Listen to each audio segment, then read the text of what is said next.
Merħba lil dawk kollha seguna jiena Luggalja u nilqakom għal poddat oħra Marka Paġna. Marka Paġna huwa serja ta' poddati li fihom ħaniltaqgħu ma' numru ta' kittieba u nsir nafuhom aħjar permezz tal-kotba li jħobbu jaqraw. Illum magħna għandna lil Audrey Friġġieri li hija kittieba u aktar importanti minn hekk hija l-kummissarju dwar il-vjolenza domestika. Tajbatta? Tajba ħafna. Grazzi Audrey tal-li kont magħna llum. Grazzi tal-istedina. Kif inti kollox sew? Tajba ħafna, grazzi. Mela, għajdna ftit dwar il-ktib li għażilt inti x'ismu ta' minnu u għalfejn għażiltu. Grazzi ħafna.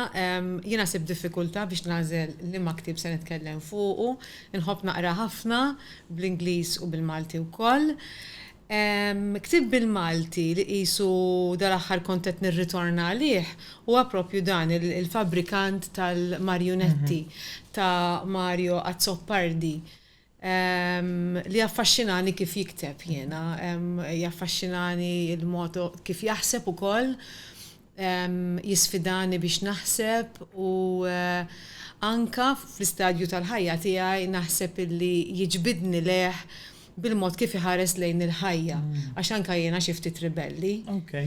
Mhux issa biss, minn dejjem isu nisfida fil-ħsib tiegħi u nistaqsi imma għaliex l-affarijiet hekk, għaliex ma jkunux mod ieħor, minn dejjem hekk nafni, isu preokkupata ftit dak li nara madwari u forsi għalhekk ukoll wasalt biex nikteb inkun kittieba għaliex x'imkien rajt li biex tkun awtur tfisser ċertu nuqqas ta' sodisfazzjon bid-dinja u tħoss il-bżonn dak li jkun iħoss il-bżonn li jrid jitkellem dwar dak li qed jesperjenza u jara u jisma' madwaru u forsi jagħmel attentat biex jerġa' jiddisinja mill-ġdid.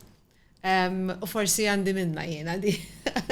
Interessanti ħafna fil-fatt kif konna din nitkellmu qabel il-fabrikant tal-marjonetti huwa xogħol li huwa daqsxejn diffiċli biex taqra mhux ktieb li jiena personalment ma kontx kapaċi naqraw cover to cover rajt biċċiet l-emmulaw. La mhux faċli taqrah cover to cover. Fatt jiena naqbad u nerħi biċċiet. U hemm biċċiet favoriti, biċċiet li għadni ma fimthomx daqshekk jew nixtieq li għandi iktar ħin għalihom. Imma jolqotni għax dejjem niskopri xi ħaġa ġdida. U d-dinja li joħloq Mario Azzoppardi f'din il-ġabra ta' poeżiji u poesaġġi. Għalfejn laqtek daqshekk dan il-ktieb? Laqtuni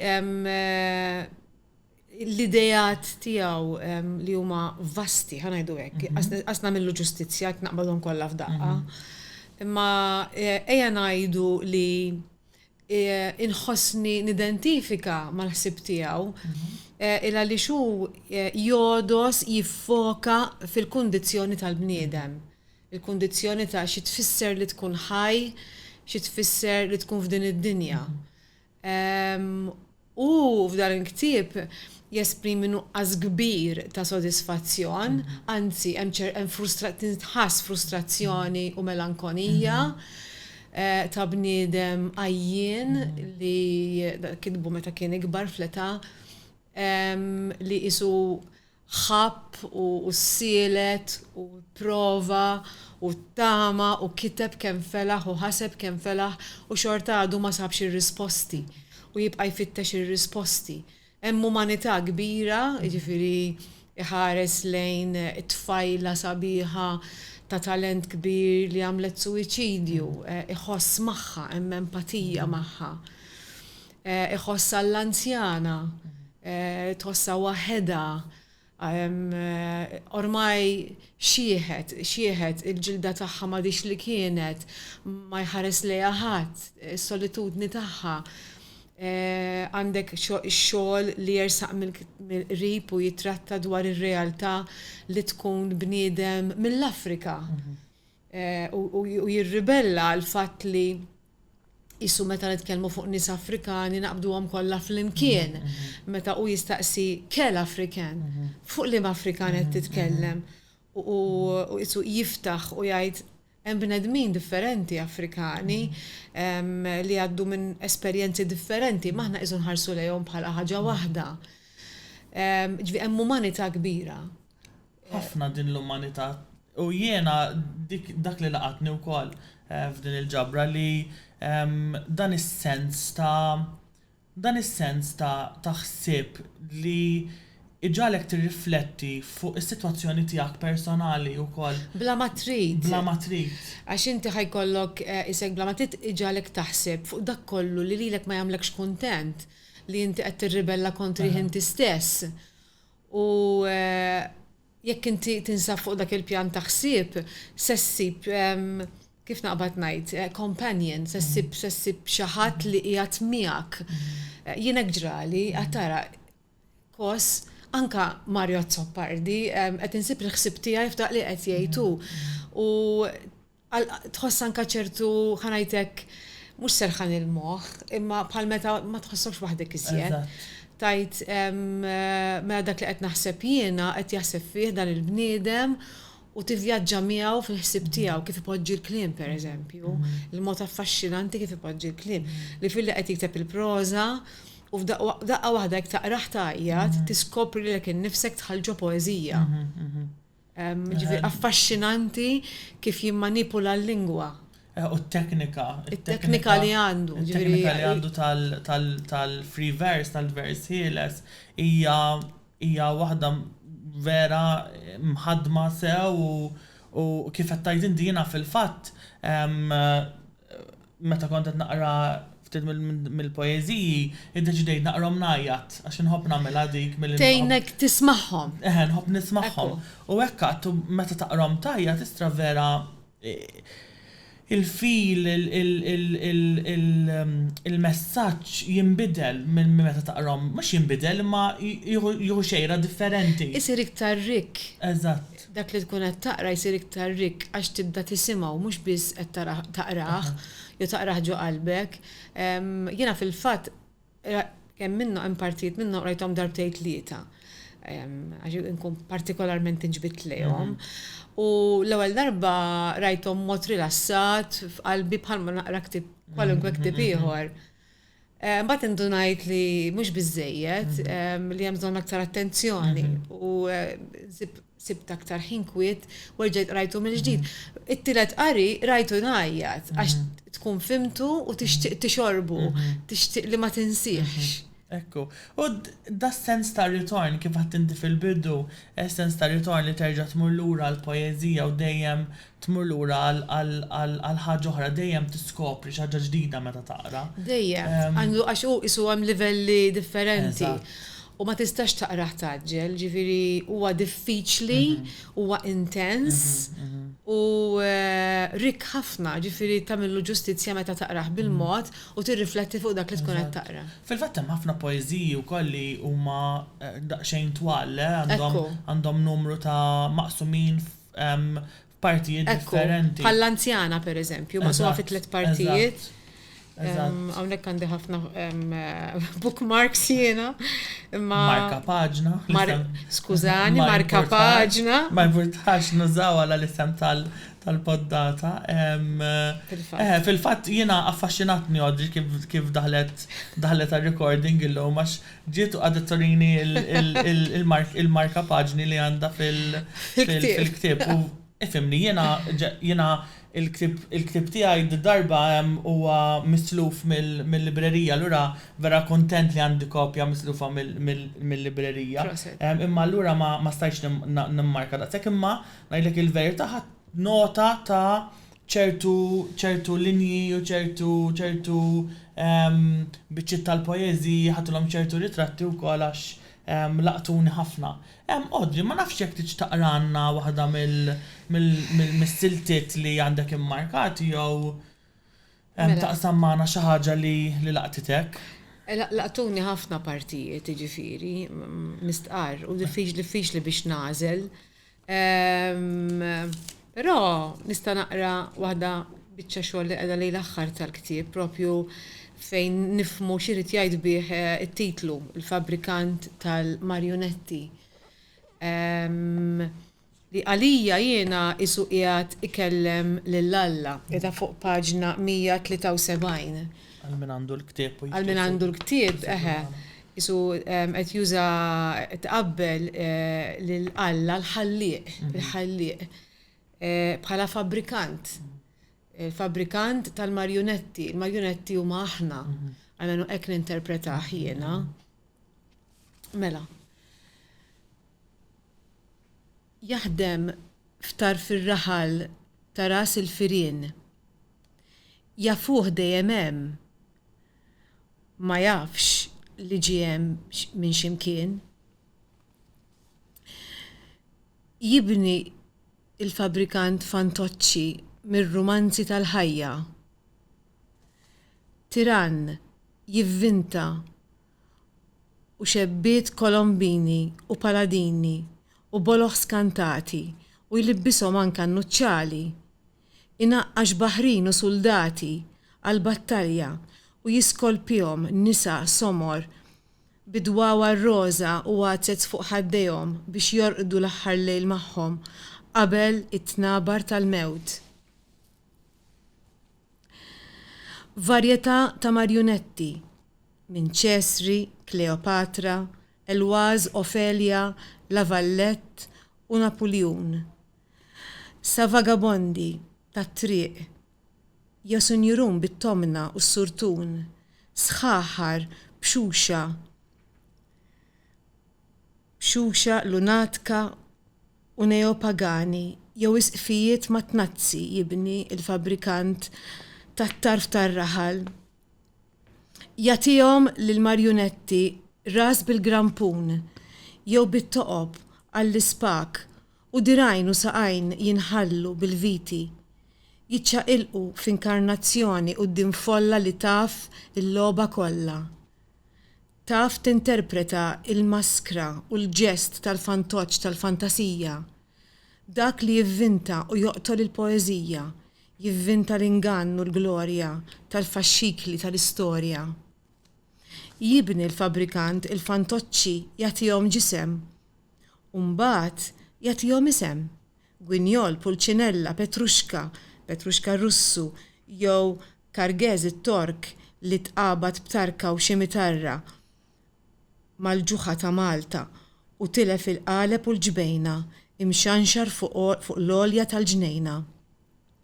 Jibni l-fabrikant tal-burattini lil-ġuda u x-xitan wiċċu iswed bħal qatran u jnaqqax lil Ġesu u l-Fata Morgana l-ewwel tixxenna u tisħon għalih u mbagħad kantalu l-Kalvarju bilana. Tant u tant erwieħ jaħdem il-fabrikant b'xaru fid-dien hemm fin-naqra toqba għandu f'ras il-firien. Lowda jillixxa bl-iskalpellina u jillibbes lil pupazzi bil-fursettina, bil-qoton jew bil-bellus kulurit. Imgħallem sensibbli ġenjali l-fabrikant tal-marjonetti jistenna l-mument appożitament meta jmiss lilna nitwieldu bi grampun jew toqba fir-ras u d-dirajn u s-saqajn issikkati bil-viti u l-iskorfini. Jistenna meta jmiss lilna. Nimmeritaw li nidħlu fl-inventarju. Grazzi Audrey ta' din is-silta, tal-qari ta' din is-silta. Hija silta daqsxejn intensa kif għadna qabel, mhix silta faċli fil-fatt. La darba taqra din is-silta isek tittaqra darb'oħra. Fil-fatt. Livelli ta' komplessità li fiha. Iva, jiena fil-bidu ma kontx isni naf fejn joħodha Mario Azzopardi din, imma mbagħad għalija ovvjament għamlet saret din it-tifsira għalija għax isu qablet ma dak li naħseb jien. Isu aħna niġu f'din id-dinja. Il-bniedem huwa liberu jew le f'din id-dinja. Filosofi għajdu he is free, but everywhere he is in chains, kien għal Sartre.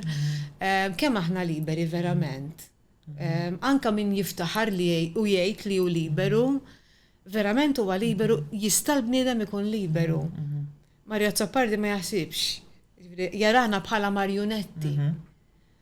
U hemm xi ħadd li qed joħloqna, il-ħalliq joħloq il-bnedmin. Imma jamlinna l-viti, jamlinna toqba minn fejn id-denlu. hemm xi ħadd fil-poter x'imkien il-pupazzir qed jilgħab bina. Affaxxinatni ħafna u jiena fil-fatt kont naħseb li din l-idea tal-fabrikant tista' toħodha minn lati differenti. Li qed hemm ir-reliġjon li tilab parti, hemm is-soċjetà li tilab parti, hemm il-klassi soċjali li inti imwieled fiha. Il-poter in ġenerali, kwalunkwe ħaġa li teżerċita l-poter fuqna. Eżatt. Ikun min ikun, reliġjon, l-istat, is-soċjetà, il-ġeneru. Qed jitkellem anke fuq il-ġeneru. Ġifieri jiena fil-fatt meta saqsejtni biex niddiskuti ktieb li laqatni dan l-aħħar l-ewwel għażla tiegħi tiftakar kienet propju Marta ta' Loren Vella. Ktieb ieħor ribell, radikali, li jistaqsi ħafna mistoqsijiet u li jifirxilna qudiemna ħafna possibilitajiet biex il-bniedem ikun iktar minu. Li l-bniedem jgħix ħajtu fil-milja kollha tagħha kif ġie maħluq mingħajr tajjen. Propju nara din is-sumiljanza bejn iż-żewġ kittieba jiena hawnhekk li t-tnejn qegħdin iwersqu kontra l-inġustizzja, kontra d-dju koloniali li għadna ngħixu bih llum. Ġifieri l-istorja għadha ma spiċċatx, aħna uritna l-kolonjaliżmu u miegħu l-istrutturi kollha patriarkali li għadna qegħdin ngħixuhom. Irridu ma rridux. It-tajjeb huwa li llum għaw iżjed dibattitu, issa nistgħu nitkellmu fl-apert dwarhom l-affarijiet, niddiskutuhom, nifluhom, niftħuhom, nifukaw fuqhom fejn qabel forsi ma kienx xi ħaġa li stajna nagħmluha. Jiġifieri dan huwa progress kbir li nistgħu propju niddiskutu, ma jfissirx li wasanna. Il-bniedem irid jifhem, in-nies iridu jifhmu iktar, iridu iktar jimxu fiż-żarbun ta' ħaddieħor. Il-biża' trid tieqaf mid-differenza billi xi ħadd huwa differenti minnek ma jfissirx li tibża' minnu jew huwa ħażin. Irridu nifhmu li d-differenza hija huwa propju jikkaratterizza il-ħolqien. Il-ħolqien huwa kulurit, il-ħolqien huwa magħmul minn ħafna affarijiet differenti, mużajk infinit. Għalhekk ngħidu li in-normal ma jeżistix. Kull fejn ngħidu normal qegħdin nagħmlu inġustizzja lil xi ħadd, lil min ma jaqax taħt dan is-suppost normal. Ġifieri hija krudeltà kbira lejn bnedmin oħra bħalna. U propju dan tikteb dwaru fil-ktib tagħha Loren Vella u naraħ qawwi ħafna f'Mario Azzopardi jiena. Jiena naqbel miegħek għax rajt iż-żewġ kotba u wkoll nara is-similarità. Hemm dilajta l-ġustizzja. Dilajta ta' jien min jien u jien x'jien u x'nista' nkun beyond beyond il-konfini tas-soċjetà. Eżattament. Speċjalment fit-tnejn li huma rajta jiena. Odri, xtaqt inkellmek ftit dwar inti bħala kittieba magħrufa l-iktar naħseb bħala kittieba ta' tfal. Fil-fatt jiena għandi żewġ kotba tiegħek hawnhekk Anna u Zaki salvaw il-pjaneta u Karolina Ferdi u s-saħħar il-ħażin li ktibt ma' Clarissa Sammuċċerri. Ekku. U xek. U xtaqt nitkellmu dwar, jiena xtaqt li nitkellem ftit dwar, mela min kull min segwa dan il-podcast jaf li jiena nħobb ħafna kotba ta' tfal. U ngħidlek il-verità dawn kienu żewġ kotba li ħadd gost naqra ħafna u l-illustrazzjonijiet huma tnejn li huma vera żbieħ. Ux vera, qalbi immens għal-qalbi. Speċjalment, eżin, mux it-nej li huma l-illustrazzjonijiet vera ta' barra minnaw, vera ħad gost narom, kuku jkolli tfal, they're good picture books to have, għax vera huma żbieħ. Xtaqt nitkellem ftit fuq Karolina Ferdi u s-saħar il-ħażina x'naf li għadu kemm ħareġ riċentament, ftit ta' żmien ilu u naf li huwa ktieb importanti ħafna. U xtaqt li tgħidilna ftit dwaru. Mela, level qalb kollha nieħu gost. Iva, Da kollu li għat qabel fuq in-nifsi li jiena qisu naħseb dwar is-soċjetà, naħseb kif nistgħu nkunu aħjar, xi ftit ribelli, xi ftit radikali. Da kollu għandu xi qasam ukoll max-xogħol tiegħi. Jiena bħala kommissarju dwar violenza bbażi tal-ġeneru u violenza domestika, inħossni attivista, inħossni mhux qisni fil-fatt biex xogħol tiegħi qiegħda nipprova nibdel is-soċjetà, qed nipprova nibdel kif in-nies jaħsbu dwar temi bħalma huma dawn, il-vjolenza domestika, il-vjolenza bbażi tal-ġeneru pereżempju. U allura ovvjament tidħol fiha il-familja. Fil-familja għandek it-tfal. Il-vjolenza domestika ssir ovvjament bejn membri tal-istess familja. U indunajna jiena u Clarissa li naħdmu flimkien fil-fatt Clarissa hija psikoterapista tal-familja, akademika fiħdan l-Università ta' Malta. U isu indunajna li fis-suq Malti m'hawnx kodba għat-tfal li jistidnu konverzazzjoni dwar ċertu skumdità li jkunu qegħdin jgħixu fiha. Isu m'hemmx kliem. U t-tendenza hi li l-kliem ma jingħadx, li l-kliem jibqa' taħt it-tapit għax dak li qegħdin nesperjenzaw id-dar huwa tal-mistħija, ħajjgħidu bina n-nies, min jaf il-ħbieb se jaħsbu, min jaf jekk insibux ħbieb, jekk jibqgħu ħbieb magħna. Daw il-ħafna beżat li sfortunatament jakkumpanjaw suġġetti meqjusa bħala stigma. U biex ma ntawwalx ftemna li flimkien noħorġu dan il-ktieb, jiena ħloqt l-istorja u Clarissa speċi kienet il-parti teknika li jkun hemm kliem li huwa safe għal min jaqra, ma jkunx hemm affarijiet li iktar jinkwetaw milli jagħtu pjaċir u l-iskop tagħna huwa li nagħmlu storja sabiħa tagħti pjaċir fil-fatt. U Karolina Ferdi s-seħħar il-ħażin hija storja li fil-wiċċ hija bħal kwalunkwe storja oħra tfal, storja sabiħa, fantastika, avventura fl-ispazju, jiġifieri fil-livell tagħha ta' storja. Taqdi l-miri kollha ta' storja tfal, storja kolorita, kif attenti. Anka l-illustrazzjonijiet huma bellezza li hemm ħafna xtejt fuqhom. Jitratta tfal dwar tfal aljeni bitlet għajnejn. Imbagħad din l-avventura li għaddu minna żewġ tfal, Karolina u Ferdi li huma ħbieb best friends, se jidħol membru tal-familja li jimrat. Fl-ispazju f'dan l-univers, meta persuna timrat, tingħalaq il-lajn tan-nofs. U jkollha bżonn il-kura fuq pjaneta oħra, pjaneta jisimha Teropsis, fejn tieħu terapija inti. Għax il-messaġġ huwa li kulħadd jiżbalja, kulħadd jista' jiżvija, imma hemm it-tama, hemm il-fejqan. Aħna meta nitkellmu dwar is-suġġett tal-vjolenza domestika, għandek il-parti li hija vittimizzata kien min kien. It-tfal jiġu vittimizzati anka bli jaraw u bli jisimgħu.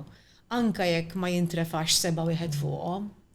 Ma jekk qed jaraw u jisimgħu dak huwa abbuż fuq it-tfal. Allura xtaqna li huma isibu rifless fil-ktieb, speċi jekk kemm xi ħadd tifel, tifla li qed jaqra dak ktieb u jgħid kos aħna d-dar hekk nagħmlu, jew hekk jiġri, ara anke Karolina ġrala hekk, anke Ferdi ġralu hekk, mela m'iniex waħdi, u forsi l-għalliema, fatti l-intenzjoni anke li jintuża fil-klassi, l-edukaturi jistgħu jsibu l-kliem biex isir dan id-diskors ma' tfal fil-klassi. Huwa vera importanti. U jinfetħu. It-tfal ġeneralment jibżaw jitkellmu, jiena naħdem ma' ġo skola, ġifieri naf kemm hu diffiċli fejn it-tfal jiftħu qalbhom u għandna bżonn dawn il-mezzi li jinkoraġġu it-tfal biex jitkellmu. Jiena vera affaxxinani dal-ktieb. Imma wkoll affaxxinani l-ktieb Anna u Zak. Isalvaw il-pjaneta. Vera. Żewġ tfal Halloween. Daka jiena ambientalista fih. Jiena minn hemm għax minn ximkien jitwildu l-kodba, ikun hemm minn ximkien stimulu sa jiġi. U jiena trabbejt ġoraħal, jiena minn ħalluqa, trabbejt dejwit sabiħissimu, konna niġru fil-wiet, nilabu fil-wiet, istiġar tal-ħarrub, nħolqu battalji u nidbandlu. Dan il-wiet illum għoddu sparixxa, ftit baqa' minnu u jiddispjaċini ħafna jaqbad nil-biki. Persuna li nħobb l-ambjent jiena ħafna. U ħloqt l-istorja propju biex it-tfal jieħdu talima li fil-futur jaf id-dinja tagħna ma tibqax li llum u ħatkun dinja ferm differenti. Iżda t-tfal salvawa. Jiena laqatni l-fatt li huwa sort of dystopian naqra fil-fatt, jiena vera affaxxinatni dik il-biex milux rajt li huwa dystopian li vera għandu x'jaqsam l-impatt tal-ambjent fuq tal-ambjent, it-tniġġis u hekk fuq fejn qed toqgħod u dawn l-istampi juru biċ-ċar sort of li din hija realtà li biex hija realtà, ma din tista' tkun realtà fil-futur tagħna jekk ma nużux ħsieb l-ambjent tagħna. U jekk tippermetti niftaħ parentesi għax tkellimna fuq Mario Azzopardi l-ewwel. Mario Azzopardi wkoll għandu storja qasira fi ktieb ieħor jismu Ċorni.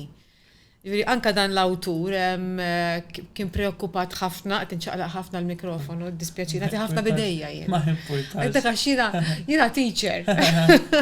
Ma xtaqt nagħmel dil-parentesi li anka tfaċċa fix-xogħol. Le, fil-fatt tkellimna ħafna fuq ħafna letteratura li hija konċernata dwar l-ambjent. Fil-fatt tkellimna fuq Kissirtu kullum kien tal-Ara Kalleja. Eżattament. Tkellimna fuq il-ġabra ta' poeżiji ta' Rita Saliba minn wara l-ħġieġa li ħareġ ukoll riċentament, ġifieri hemm it-tama, nisperaw li dit-tama twassal għal xi ħaġa. Il-letteratura u x'vera qiegħda tipprova tbiddel id-dinja.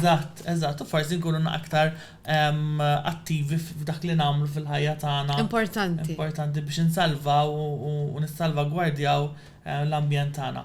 Grazzi tal-li kont magħna Audrey. Grazzi lilek. Jiena vera ħadd gost nitkellem miegħek. Anke jien. U grazzi tal-li kont magħna llum. Marka Paġna jixxandar kull nhar ta' tlieta fis-sitta fuq YouTube, il-paġna Facebook tal-Kunsill Nazzjonali tal-Ktieb u Malta Today u bħal audio ssibuh fuq Spotify u Apple Podcasts. Infakkarkom fil-Festival Nazzjonali tal-Ktieb li ħajkun bejn it-23 u 27 ta' Novembru fl-MFCC. Grazzi tal-li segwejtuna.